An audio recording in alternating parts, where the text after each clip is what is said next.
Hey, it's Thomas here, an aquatics expert with Big Al's, and today I'm going to talk to you about how to set up a simple freshwater aquarium, like that one. It's going to be cool.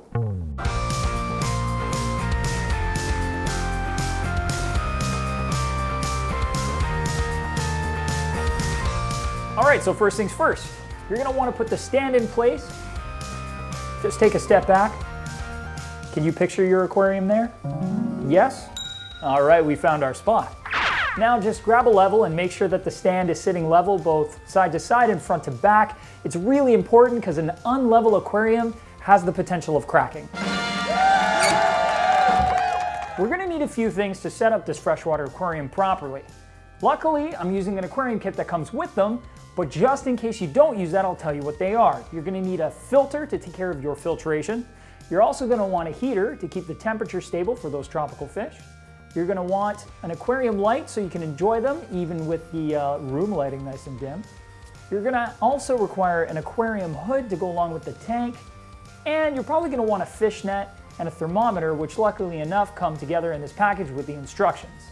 Now an important next step, you're going to want to take some paper towel and some tap water and just wipe down the inside of the aquarium, freeing it of any kind of dust or debris that might be in the tank before we get started.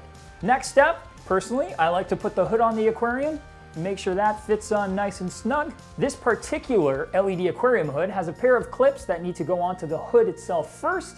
So let me just click those in place. 1 and 2. And next we're going to place it on top of the aquarium. Now, as you put these clips on, they go on easiest at a diagonal, and just make sure the inner lip of the aquarium fits snugly in the slot on the inside of the clip, and then just roll them backwards and they will click in place. Next, we're going to put the light on. The only reason I'm putting it on this soon is because this particular light actually clicks in place and it'll stay there snugly.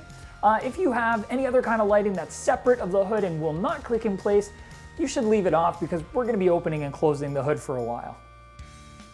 Now, if you're going to put a background on the aquarium, which not everybody does, but in this case we're going to, I would suggest actually picking up the tank, turning it around on the stand, and then putting on the background that way. It just makes it a lot easier to cut to fit because backgrounds usually don't come perfect and you're going to have to do some trimming. In this case, I'm just going to tape the background into place, but there are some cool products out there that will actually adhere the background, not permanently, but allow you to see the background a lot clearer through the tank.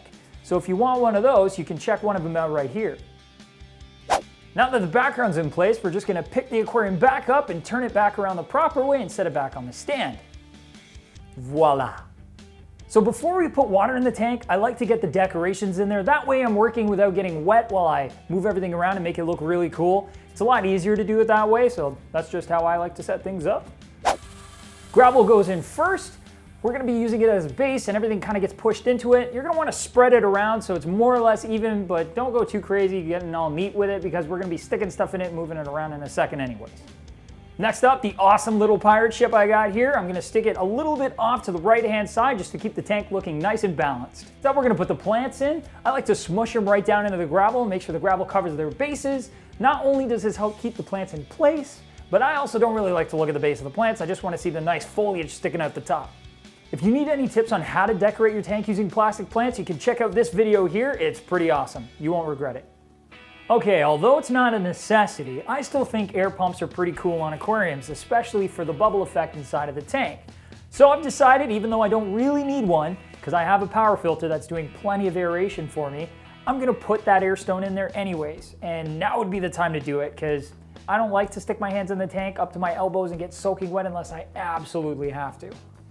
What I've chosen to use is a 24-inch bubble wand that's going to go across the back of the entire aquarium. I'm just going to bury it under the substrate, that way the bubbles that come up out of it are nice and chunky and big, and also so I don't have to see the air stone lying across the back of the tank.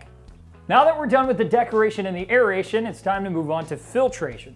For this 20-gallon tank, we're going to be using a Marineland Penguin 150 that is supplied with the kit. But as long as you get a filter that's rated for your size of aquarium, you're going to be smooth sailing. To get this hang-on filter on the back of the tank, we're going to have to break out one of the panels on the back of the hood.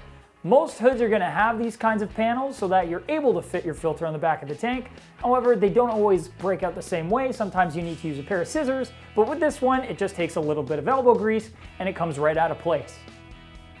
Next, we're going to put the filter on the back of the tank and remove all the good parts on the inside to get ready for assembly. Take the packaging off the bio-wheel and put that back in place, then do the same thing with the filter cartridge.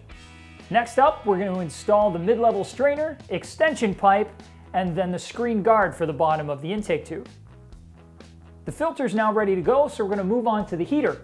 We're going to get that unboxed. In this case, it's pre-assembled with the suction cups in the bracket. We're just going to undo the twist tie on the cord, droop it down the back of the tank, and get the suction cups ready to be pressed against the inner wall of the aquarium to hold the heater where we'd like it. Personally, I like to keep the heater next to the filter where it's going to get a lot of water circulation to make sure the tank is evenly heated.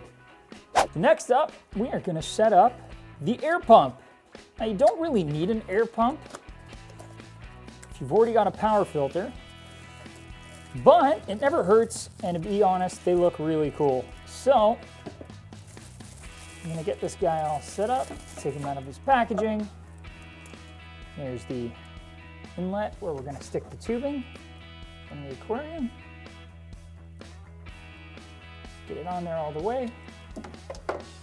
And they supply you with a little flow valve, but we're going to let it flow full blast. So the only thing we're going to add is a check valve, which I don't know how well you can see, but it's got a little arrow on it to tell you which way the air is supposed to flow. And we're just going to install this in front of the pump. And what this will do is it'll prevent any water flowing back from the aquarium into the pump if there's a power outage. So it's a safety feature, and we always highly recommend it. You should never run an air pump without some sort of check valve to keep you safe. Now before we plug anything in, which you don't want to plug anything in yet, so if you've done that, unplug it quickly. All right, good. We got to fill the tank with water. You can do it however you like. You can use some buckets and get water into the tank that way, but to make life easy, what I've done is I've gone ahead and purchased a Python no-spill clean and fill. It's a 25-foot system because that's about how far the tank is from the tap, and I'm going to fill directly to the aquarium from the tap. Usually you'd be a little bit worried about chlorine getting to the aquarium, but this tank's being set up for the first time, so filling it up first and then dechlorinating is not a big deal. When filling the tank, use lukewarm water. That way your heater doesn't have to work so hard to get the tank up to temperature. If you use freezing cold tap water, it'll take forever. You might also bust your heater. Now you can use any clean container to fill up the filter on the back of the tank. Once it's full, you can plug everything into the power bar below and get it running. Look at it go. Look at those bubbles. I told you those bubbles were a good idea. On the LED Aquarium Kit, the light's pretty nifty. Not only do you have this nice bright LED light, but you've got some moonlighting built in. You know what? You might find that now that the water's in the tank and everything's running, you didn't like where you stuck an ornament or a plant. It's no big deal. Feel free to go back in and rearrange it. You know, I really don't like where I stuck this plant, so I'm going to switch it out with this red one over in the corner, and maybe that'll balance things out a bit more. Yeah, I like that better. Now we're almost done. The only thing there's left to do is to add the water conditioner. First, we're going to put in a water conditioner, which is going to help remove chlorine, chloramines, and neutralize any heavy metals or other substances in tap water we don't really want in there because they could hurt the fish. After about 5 or 10 minutes, we're going to add a bacterial supplement to help boost the biological filtration to get things started. This is going to help ease the fish into the aquarium so you don't end up with any bad ammonia spikes. All right, so everything's looking awesome. The tank's set up, filters running, biological additives in there. When are we going to add the fish? Not right now. We're going to wait at least 24 hours. We're going to let that biological filtration build up inside the filter. That way when we add fish, we don't end up with any ammonia spikes that could harm them. It's really important. And I know you're going to be dying to add those fish, but trust me, waiting is the best thing to do. 24 to 48 hours, trust me. That's how you set up a simple freshwater aquarium. But you know, there's different things you could do. You could build the system from the ground up using maybe a canister filter or an inline heater instead of an in-tank heater. You know, be creative, do it however you like. A simple starter kit's a great way to do it if you have no experience with aquariums, so that's why I showed you how to do that one today. Thank you so much for watching. Don't forget, we have other videos coming out every week. We have lots of other videos on our channel right now, so feel free to check those out. You can check us out on Twitter or Facebook, or even comment down below if you have a question you'd like us to answer. And as always, just keep on tanking. Hey, it's Thomas here, an aquatics expert with Big Owls, and today I'm going to show you how to... The blue lights kick on, which give you some nighttime viewing that don't disturb your fish.